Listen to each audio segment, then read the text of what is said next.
Hi, today we are going to learn the second poem prescribed for 12th grade students found in the textbook Flamingo. The title of the poem is An Elementary School Classroom in a Slum by Stephen Spender.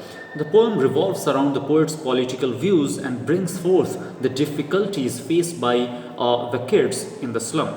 It was written to highlight the social injustice prevailing in the world in those days. I mean, in the days of the poet, that is Stephen Spender. It is interesting to note that Stephen Spender, the poet, took a keen interest in the politics of his days and declared himself to be a socialist. He concentrated chiefly on the themes of social injustice and class inequalities in his work. It is worth knowing the fact that the poet lived from 1909 to 1995 and civil rights movement in the United States of America lasted from 1954 to 1968. Now you might be thinking why I mentioned the time period when the poet lived and compared it to the period in which the civil rights movement in the United States lasted. It is because it has something to do with this poem. You will understand it very shortly. This movement, the civil rights movement in the United States of America, was a decades-long struggle by African Americans to end legalized racial discrimination, disenfranchisement, and racial segregation in the United States. No wonder the poet lived in this period and it left a very lasting impact, it left a very lasting impression in his mind, and he came out with this poem. The poem describes the social inequalities which are prevailing in the society. He describes the condition of the students in an elementary school which is situated in a slum area. The poet wants to draw attention of everyone towards the kids so that their life can be improved and they can be trained to become good citizens rather than criminals. So with this background and with this political setup, if we try to understand this poem, it will be quite easy for us to understand. Now, moving to the main poem, that is an elementary school classroom in a slum. Let's try to understand it line by line, word by word. So here we go. Far, far from gusty waves, these children's faces, like rootless weeds, the hair torn round their pallor, the tall girl with her weighed down head, the paper-seeming boy with rat's eyes, the stunted, unlucky heir of twisted bones, reciting a father's gnarled disease, his lesson from his desk. At back of the dim class, one unnoted, sweet and young. His eyes live in a dream of squirrel's game in the tree room other than this. This is the first stanza. Let's try to understand it. Far, far from gusty waves. Now, before we go into the detailed explanation, let me tell you, this poem has to be taken figuratively as well as literally. That means the poem has to be interpreted in a literal way as well as in a figurative way. Now, this will be very clear even from the very first line. Far, far from gusty waves, these children's faces. That means the faces of these children are very far from gusty waves. Now, if you were to take the literal meaning of the expression gusty waves, it is strong waves. But what is the term strong waves signify here? Being kids, being children, they should be very agile, they should be very active, they should be, energetic and so on. But they're very far from being these things. They're very far from being exuberant and energetic. Agility is something that is lacking in them. It is because they have not been taken proper care. They are underfed and they are sickly. So in that sense, the poet says that they are far, far from gusty waves. These children, which children? The children in the slum area, they are very far from being energetic and active and agile. Why? They have not been taken proper care. So they are very far from the world outside. They are very far from how the children of their age appear to be or should appear to be. So in that sense, they are very far from gusty waves, these children's faces, like rootless weeds. Now, rootless weeds, first of all, is not something that we love cultivating. I'm sure you must not have ever seen any farmer who cultivates weeds in his field. So it is something unwanted. So what is the point of the poet? The poet says that they are rootless weeds in the sense that they are unwanted, they are rejected, they are never ever thought about.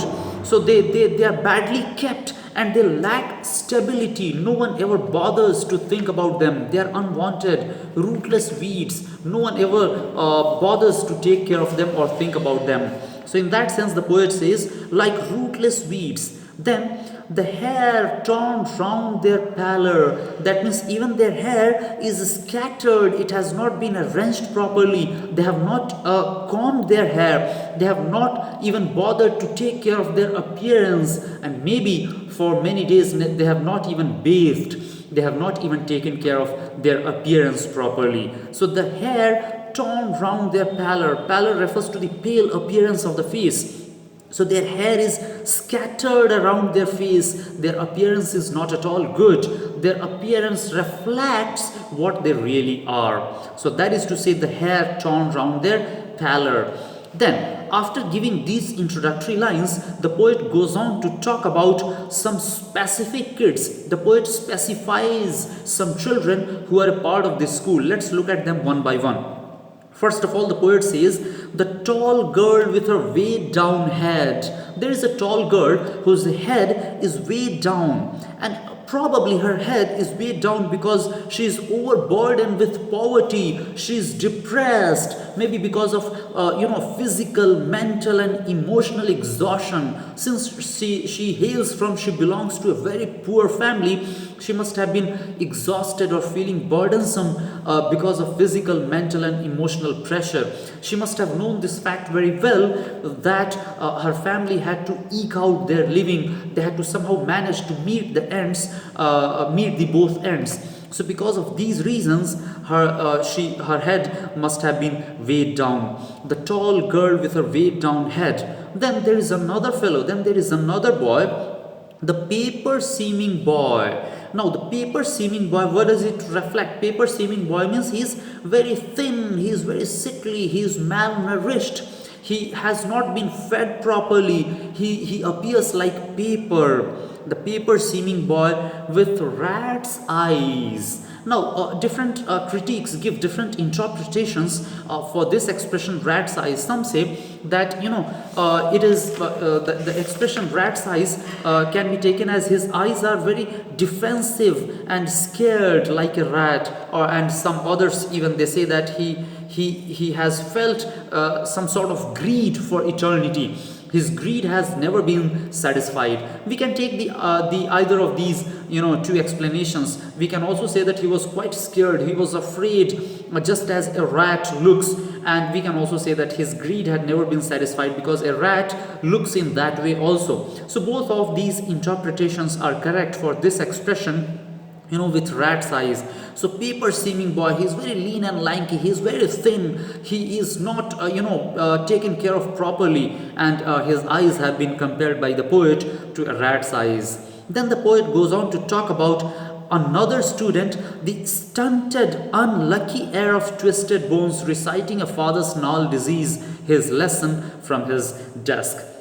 Now, what is the meaning of this expression? The stunted, unlucky. Stunted means he is not properly developed. His development, his growth has been stopped. So he is ill developed. The stunted, unlucky heir. Now, in what sense he is unlucky? Because being an heir, he should have inherited something good from his father. But what has he inherited? He has inherited only the disease, the physical appearance, the twisted bone from his father. The stunted, unlucky heir of twisted bones. So instead of inheriting something positive, something good, what he has inherited is only something negative, and that is twisted bones. The disease. The children have inherited their diseased bones from their parents. Now, it implies diseased generation. So in that sense, the child is unlucky because he has inherited something bad, something negative. Now, what is he doing? Reciting a father's gnarl disease, rough disease, twisted disease, his lesson from his desk. So it is actually he's not reciting his lesson, but enumerating the disease inherited from his father. So see what a pathetic condition the child is in. So he's reciting his father's gnarl disease, his lesson from his desk. And then the poet again points out to another student who is quite unnoted. See, at the back of the dim class, one unnoted, sweet and young, there is another fellow who is unnoted. He is not noticed by many. At the back of the dim class, that means even the class is dim. It is not properly lit. So at the back of the dim and depressed class, there is something. What is that? One unnoted, sweet and young. There is one student, there is one fellow who is unnoted. He cannot be easily seen. And how does he look like? Sweet and young. His eyes live in a dream of squirrel's game in tree room other than this. That means other than these children, he seems to be dreaming. What does he seem to be? The child is distracted as he desires to be a squirrel. So the first possibility is this, that he wants to just go out and entertain himself. He just wants to be a squirrel, play in a hollow tree, and it can even be taken as ironically it reflects his current life. Then this phrase can also be taken as a suggestive of the world of dreams that he lives in. And moreover, it can also be taken as, he could also be dreaming of a better tomorrow. He may be thinking of better prospects in the days to come. We do not know what he is thinking. We do not know what he is dreaming. But one thing is very sure, that he is fantasizing something. He is in a world of fantasy. He doesn't seem to be interested in the activities that are going on in the class. So anyway, he is in his world of dreams other than this. So this is the first stanza. In the first stanza, the poet talks about the poet gives us introductory lines, and then he goes on to talk about different kids, different students of this slum school, and how they appear to be, how they look. Now moving to the second stanza. On sour cream walls, donations. Shakespeare's head, cloudless at dawn, civilized dome riding all cities, belled, flowery, Tyrolese valley, open-handed map avoiding the world its world. And yet, for these children, these windows, not this map, their world, where all their future is painted with a fog, a narrow street sealed in with a lead sky, far, far from rivers, capes, and stars of words. Now let's look at this explanation as well. On sour cream walls. Now, in what sense, the walls appear to be sour cream? What is this? Actually, the walls have not been painted for years. It looks very pale and dingy, yellowish. So it reflects the poor condition of the wall. So in that sense, on sour cream walls, donations. So what appear to be, or what is displayed on the walls? Donations. That means people, or list of people who have given donations to run this school. Obviously, the high-class people, who have not well taken care of these kids. So they have given donations, so their names display on these dirty walls. The building has not been renovated for years. It has not been painted for years. So the condition is very pathetic, condition is very miserable and bad. Now, then what appears, then what is there? Then there is Shakespeare's head, cloudless at dawn, civilized dome riding all cities. Now here, there are different critics who give again different explanations for this Shakespeare's head. Now one thing is very sure, that there is a picture displaying Shakespeare. Now some say that these slums are surrounded by the civilized city, and the children cannot experience the beauty of the sky at dawn and are unaware of it. So children are quite unaware of the beauty of the world outside, and all around them are only concrete structures of the cities. So this is what is said by some critics. The life in the slum consists the life in the slum contrasts with the cloudless sky at dawn and concrete structures which overrides the city. This is one explanation given by some critics. But I think the closest explanation is something else. When I was making a thorough study on this lines, I came across the views of some critics. They say that his head, which is bald, looks like the rising sun at the horizon. And at the time of daybreak, the sun is rising at the horizon and is semicircular like a dome shape, and it seems to be behind all cities. So that is the meaning of the expression riding all cities. So it appears to be behind all cities. So all at the time of the daybreak, the sun that is rising at the horizon and is semicircular, that actually reflects the dome shape actually.